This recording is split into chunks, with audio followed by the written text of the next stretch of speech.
containers are transported every year, headed for the world's major hubs of consumption, such as Dubai.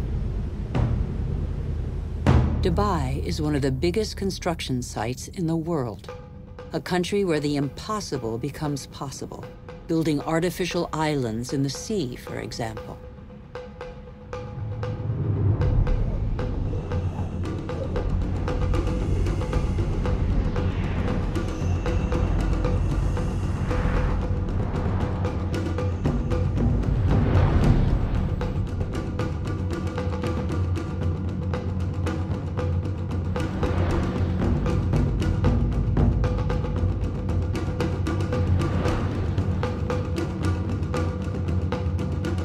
Dubai has few natural resources, but with the money from oil, it can bring millions of tons of material and people from all over the world. It can build forests of skyscrapers, each one taller than the last, or even a ski slope in the middle of the desert. Dubai has no farmland, but it can import food. Dubai has no water, but it can afford to expend immense amounts of energy to desalinate seawater and build the highest skyscrapers in the world. Dubai has endless sun, but no solar panels.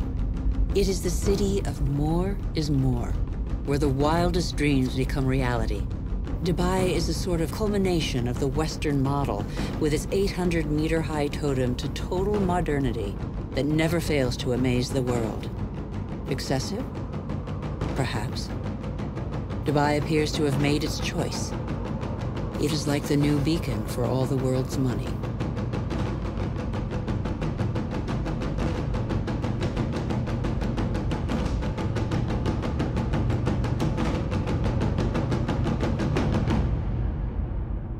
Nothing seems further removed from nature than Dubai, although nothing depends on nature more than Dubai.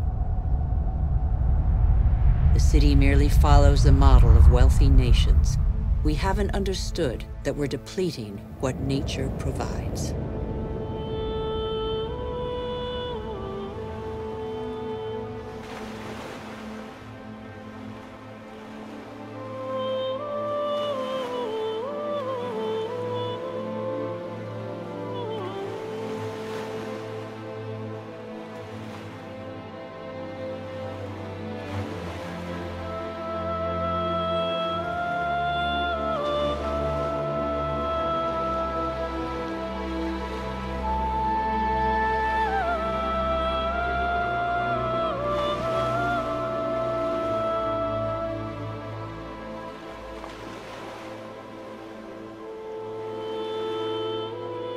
What do we know of the marine world of which we see only the surface and which covers 3/4 of the planet? The ocean depths remain a secret. They contain thousands of species whose existence remains a mystery to us.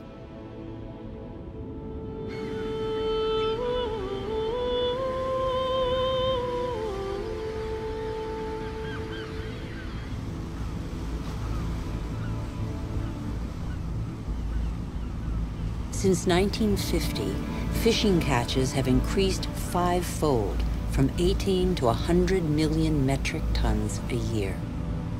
Thousands of factory ships are emptying the oceans.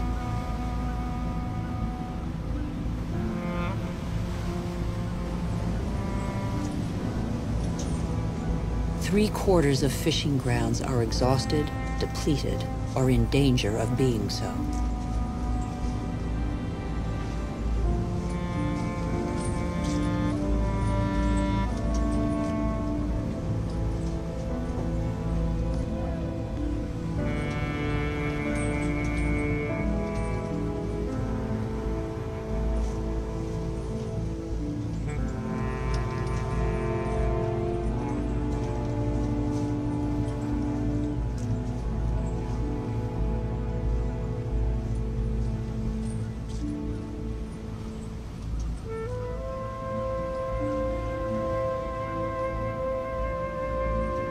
Most large fish have been fished out of existence since they have no time to reproduce. We are destroying the cycle of a life that was given to us.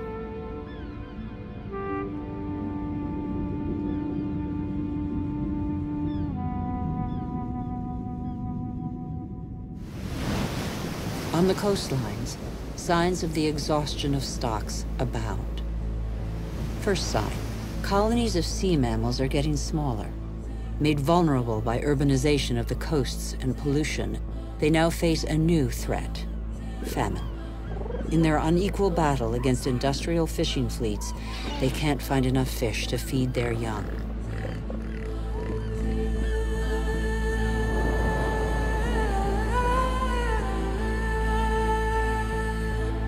Second sign. Seabirds must fly ever greater distances to find food. At the current rate, all fish stocks are threatened with exhaustion.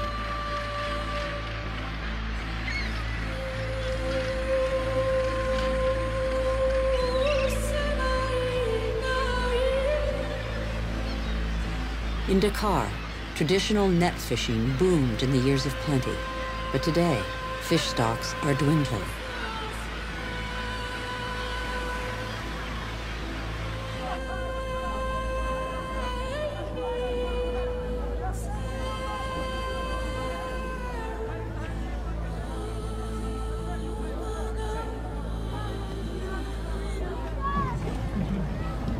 Fish is the staple diet of 1 in 5 humans.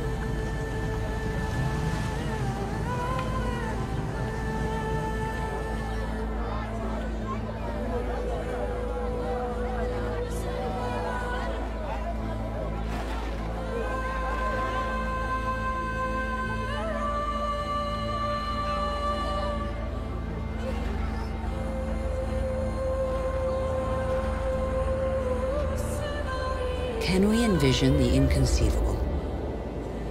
Abandoned boats, seas devoid of fish.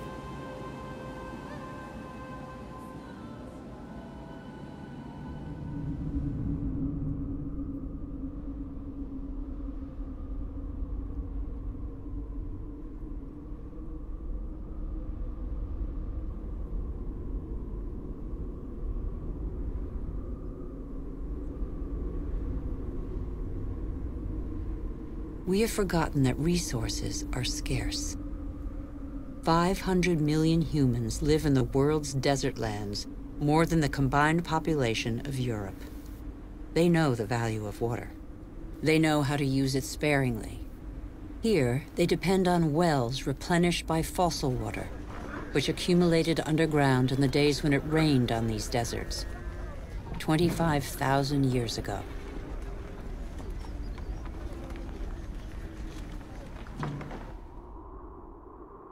Fossil water also enables crops to be grown in the desert to provide food for local populations.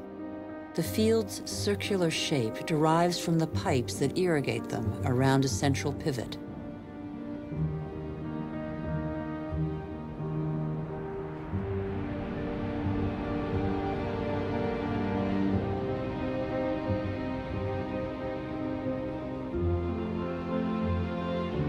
There is a heavy price to pay. Fossil water is a non-renewable resource.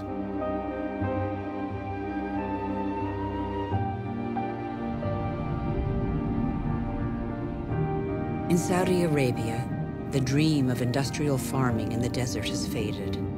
As if on a parchment map, the light spots on this patchwork show abandoned plots. The irrigation equipment is still there. The energy to pump water also.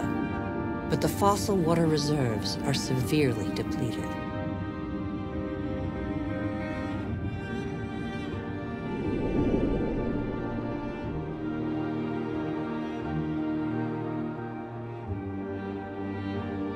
Israel turned the desert into arable land. Even though these hothouses are now irrigated drop by drop, water consumption continues to increase along with exports.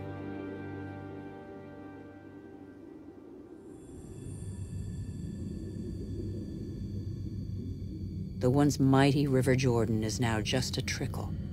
Its water has flown to supermarkets all over the world in crates of fruit and vegetables.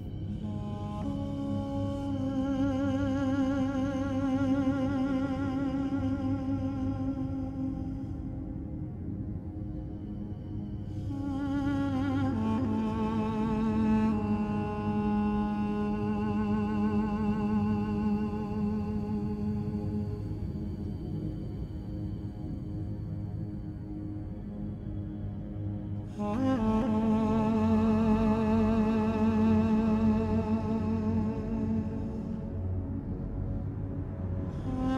Jordan's fate is not unique. Across the planet, one major river in 10 no longer flows into the sea for several months of the year.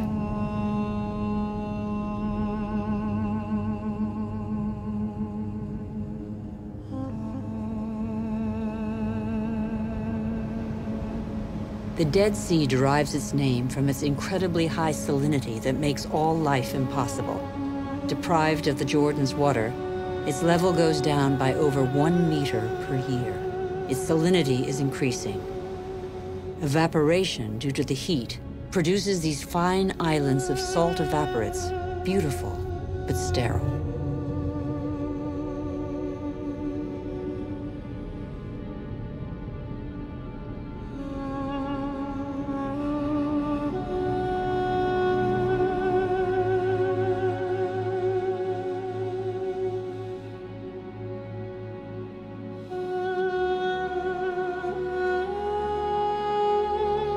In Rajasthan, India, Udaipur is a miracle of water.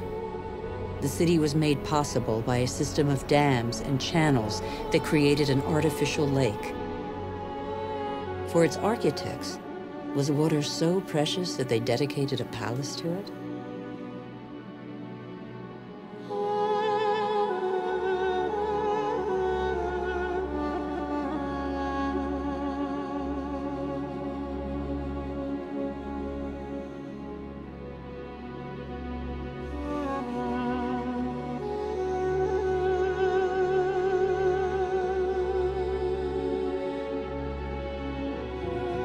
India risks being the country that suffers most from the lack of water in the coming century.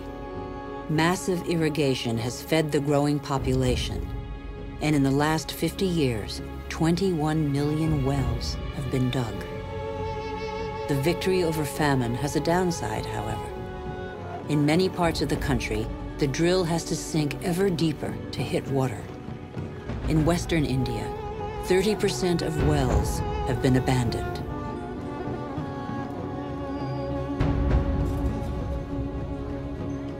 The underground aquifers are drying out.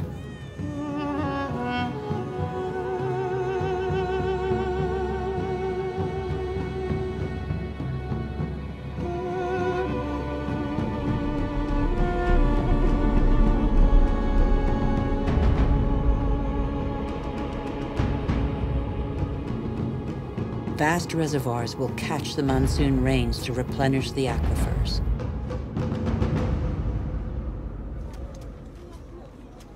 In dry season, women from local villages dig them with their bare hands.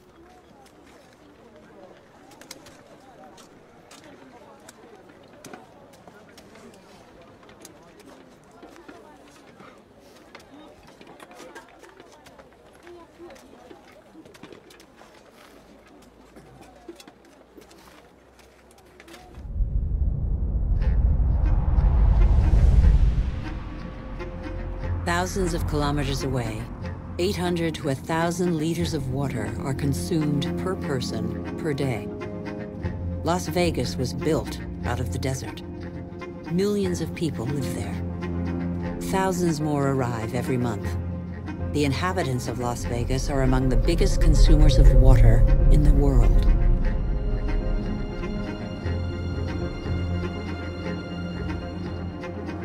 Palm Springs is another desert city with tropical vegetation and lush golf courses.